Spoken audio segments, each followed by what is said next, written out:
ഇന്ന് ആസ്തമയെക്കുറിച്ചാണ് പറയാൻ ആഗ്രഹിക്കുന്നത്. ഈ ലോക ജനസംഖ്യയിൽ ഏതാണ്ട് 10% പേർ ആസ്തമ രോഗികളാണ് എന്നാണ് വിശ്വസിക്കുന്നത്, കരുതപ്പെടുന്നത്. ഈ രോഗം ഈ സങ്കീർണമായൊരു ശ്വാസകോശ രോഗമായിട്ടാണ് നമ്മളെല്ലാം കാണുന്നത്. ഈ രോഗം രോഗികൾക്ക് മാത്രമല്ല, അത് കണ്ടു നിൽക്കുന്നവർക്കും പ്രയാസം ഉണ്ടാക്കുന്ന ഒരു കാര്യമാണ്. ആഗോളതലത്തിൽ ഇന്നും വിശ്വസിക്കുന്നത് അലർജിയാണ് ഈ രോഗത്തിന് കാരണമാകുന്നത് എന്നുള്ളതാണ്.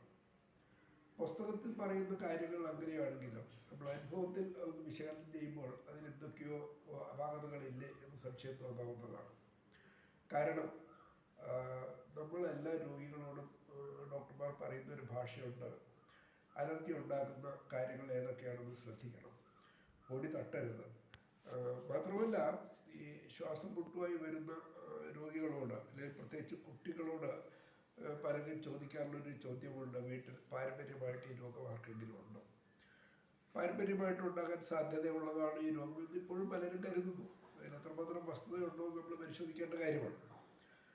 ഇതിൽ എന്താണ് അലർജി ഉണ്ടാക്കുന്നത് എന്ന് കണ്ടുപിടിക്കാൻ നമ്മുടെ രോഗികൾക്കാർക്ക് അത്ര എളുപ്പം കഴിയാറില്ല. കാരണം അത് അങ്ങനെ ഒരു സങ്കീർണമായ വിഷയമാണ്. ഏറ്റവും കൂടുതൽ പേരോട് ചികിത്സയുടെ ഭാഗമായി പലരും നിർദ്ദേശിക്കാറുള്ളത് പൊടി തട്ടരുത് എന്നുള്ളതാണ്. നമ്മളെ പരിസ്ഥിതിയിലെ കാര്യങ്ങൾക്കൊന്ന് വിശകലനം ചെയ്താൽ, ചുറ്റുപാടൊക്കെ നോക്കിയാൽ കാണുന്നൊരു പ്രത്യേകതയുള്ളത്, ഏറ്റവും കൂടുതൽ പൊടി ശ്വസിക്കുന്ന സമൂഹം എന്ന് പറയുന്നത് ഈ ചന്തയിലുള്ള ചുവട്ടുകാർ, അതുപോലെ കടകളിൽ ജോലി ചെയ്യുന്നവർ, പ്രത്യേകിച്ച് പല കടകളിൽ ജോലി ചെയ്യുന്നവർ, റോഡ് പണിക്കാർ, അതുപോലെ കടത്തുണ്ടകളിൽ കിടന്നുറങ്ങുന്നവർ, കൂലിപ്പണിക്കാർ, അങ്ങനെ ഒരു വലിയ വിഭാഗമുണ്ട്. ഇവർക്ക് ഇതിനൊന്നും സമയം കിട്ടാറില്ല പൊടി തട്ടൊന്നും ശ്രദ്ധിക്കാറുണ്ട്. ഈ സമൂഹത്തിൽ ശ്വാസം മുട്ട് അനുഭവിക്കുന്ന രോഗികളുടെ എണ്ണം വളരെ കുറവാണ്. പ്രത്യേകിച്ച് ഇപ്പം നമ്മൾ ശ്രദ്ധിക്കേണ്ട ഒരു കാര്യം, നമ്മൾ ഈ അതിഥി തൊഴിലാളികളുണ്ട്. അന്യ സംസ്ഥാനത്ത് നിന്ന് വന്ന് ഇവിടെ അതിഥികളായി ജോലി ചെയ്യുന്ന കുറേ തൊഴിലാളികളുണ്ട്.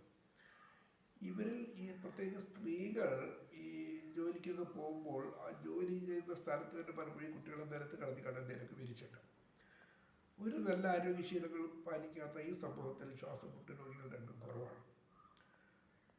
ഈ ശ്വാസം മുട്ട് രോഗികളുടെ ഞാൻ പണ്ടൊരു ഒരു സർവേ നടത്തി. ഒരുപാട് സ്വകാര്യ ആശുപത്രികളിൽ പോയി ചോദിച്ചത് ആസ്മ രോഗികളെ ഏറ്റവും കൂടുതലായി ആശുപത്രിയിൽ എത്തിക്കുന്ന സമയം ഏതാണ് എന്നായിരുന്നു. അപ്പോൾ കിട്ടിയ വിവരം വളരെ അത്ഭുതകരമായിരുന്നു. കാരണം എല്ലാം രാത്രിയാണ്, പാതിരയ്ക്കാണ്. അതാണ് അതിൻ്റെ പ്രത്യേകത. നമ്മുടെ ആസ്മ രോഗികൾ ഈ കിടന്നുറങ്ങുന്ന മുറി അവരെപ്പോഴും വൃത്തിയായിട്ട് സൂക്ഷിക്കാറുണ്ട്. അവിടെ പൊടിയോ മറ്റ് മാലിന്യങ്ങളോ അലർജി ഉണ്ടാക്കുന്ന വസ്തുക്കളോ ഒന്നും ഉണ്ടാകാറില്ല. ഇവരൊക്കെ രാത്രി ആഹാരം കഴിഞ്ഞ് സുഖമായിട്ടങ്ങ് പോയി കിടന്ന് നന്നായിട്ടൊന്ന് ഉറങ്ങും. നല്ല ഉറക്കത്തിനിടയ്ക്ക് ഒരു സെക്കൻഡിൽ ചാടി എഴുന്നേറ്റാണ് ഇവരൊക്കെ ശ്വാസം മുട്ടൽ ഉണ്ടാകുന്നത്. പെട്ടെന്നാണ് ചാടി എഴുന്നേക്കുന്നത്. ഈ ചാടി എഴുന്നേൽക്കുന്ന സമയം നമ്മൾ ശ്രദ്ധിച്ചാൽ ഒരു കാര്യം മനസ്സിലാവും: കൂടുതൽ പേർക്കും അതൊരു കൃത്യസമയത്താണ് ഉണ്ടാകുന്നത്. ഈ കൃത്യസമയത്ത് ഇവിടെ ആരും അലർജി ഉണ്ടാക്കാൻ ആരും ഒന്നും കൊണ്ടുവന്നിടുന്നില്ല എന്നുള്ള കാര്യം നമുക്ക് എല്ലാവർക്കും അറിയാം, അത് ഉറപ്പുമാണ്. പിന്നെ എന്തുകൊണ്ടാണ് ഉണ്ടാകുന്നത്? വളരെ ചർച്ച ചെയ്യപ്പെട്ട ഒരു വിഷയമാണ്. മാത്രമല്ല, ഈ രോഗികളെ പലപ്പോഴും നമ്മൾ ആശുപത്രിയിൽ കൊണ്ടുപോകേണ്ടി വരും. ആശുപത്രിയിലേക്ക് പോകാനായിട്ട് ഒരു വാഹനം വീടിൻ്റെ മുൻപിൽ വന്നു നിന്നാൽ ശ്വാസം മുട്ടിൻ്റെ തീവ്രത കുറയും. വാഹനത്തിൽ കയറി വാഹനം നീങ്ങിക്കൊണ്ടിരിക്കുമ്പോൾ ശ്വാസം മുട്ട് കുറഞ്ഞുകൊണ്ടേയിരിക്കും. പല രോഗികളിലും ആശുപത്രിയിൽ എത്തുമ്പോൾ, ഡോക്ടറെ മുന്നിലെത്തുമ്പോഴേക്കും ശ്വാസം മുട്ട് ഏറെക്കുറെ മാറിയിട്ടുണ്ടായിരിക്കും. ഇതാണ് തമാശ. ഇത് വളരെ ഗൗരവത്തിൽ ചർച്ച ചെയ്യപ്പെടേണ്ട, പരിഗണിക്കപ്പെടേണ്ട ചില വസ്തുതകളാണ്. ഇതിനേക്കാൾ ഉപരി നമ്മൾ വേറൊരു കാര്യം ശ്രദ്ധിക്കേണ്ടത്, ഈ ശ്വാസം മുട്ട് അനുഭവിക്കുന്ന വിദ്യാർത്ഥികൾ, പ്രത്യേകിച്ച് കോളേജിലും ഹൈസ്കൂളിലൊക്കെ പഠിക്കുന്ന കുട്ടികൾ, അവർ ടൂർ പോകാറുണ്ട്, ഉല്ലാസയാത്ര പോകാറുണ്ട് സ്കൂളിൽ നിന്ന്. ഇവർ ഈ യാത്രയ്ക്കിടയിൽ ഒരു നിയന്ത്രണമില്ലാതെയാണ് ആഹാരം കഴിക്കുന്നത്. വെയിൽ കൊള്ളുന്നു, ചിലപ്പോൾ മഞ്ഞ് കൊള്ളുന്നു, ചിലപ്പോൾ ഐസ്ക്രീം പോലും കഴിക്കും. പക്ഷേ അവർക്ക് ശ്വാസം മുട്ടലുണ്ടാവില്ല. കൂടുതൽ പേർക്ക് തിരിച്ച് വീട്ടിൽ വന്നതിന് ശേഷമേ ഉണ്ടാകാറുള്ളൂ.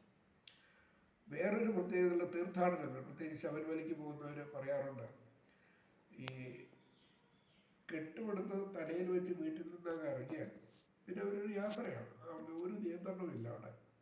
കിട്ടുന്നിടന്ന് ആഹാരം കഴിക്കും, വെള്ളം കുടിക്കും, പൊടി, വെയിലും, മഞ്ഞ്, ചിലപ്പോൾ മഴ കൊള്ളാം. പക്ഷെ അവർ ബഹുഭൂരിപക്ഷം പേര് തിരിച്ച് വീട്ടിൽ വന്നതിന് ശേഷം ശ്വാസം മുട്ടലുണ്ടാകാം. ഇത് വളരെ ഈ അലർജി എന്ന് പറയുന്ന വസ്തുത എത്രമാത്രം സത്യമാണ്, എത്രമാത്രം ശാസ്ത്രീയമാണ് എന്ന് വിശകലനം ചെയ്യേണ്ട ഒരു വിഷയമാണ്. അതുപോലെ ഈ വേറൊരു നല്ല പ്രതിഭാസം കണ്ടിട്ടുള്ളതാണ്, ഞാനൊക്കെ ഒരുപാട് അതിശയിച്ചു പോയൊരു കഥയാണത്.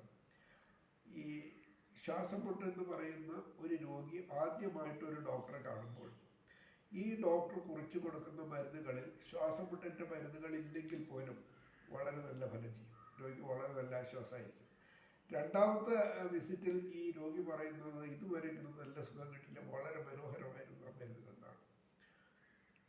പക്ഷേ ക്രമേണ ഈ ടോൺ മാറും, രോഗി പറയില്ല, ഇടയ്ക്കിടയ്ക്കൊക്കെ ഉണ്ടാകുന്നുണ്ട്. ഒടുവിൽ ഈ മരുന്നുകളുടെ ചികിത്സ ഫലപ്രദമല്ലാതാകുകയും രോഗി വേറൊരു ഡോക്ടറെ കാണാൻ പോവുകയും ചെയ്യും. അവിടെ ചെല്ലുമ്പോഴും ഇത് തന്നെ സംഭവിക്കും, ആദ്യത്തെ കുറിപ്പടിയിലെ മരുന്നുകൾ നന്നായി പ്രവർത്തിക്കും.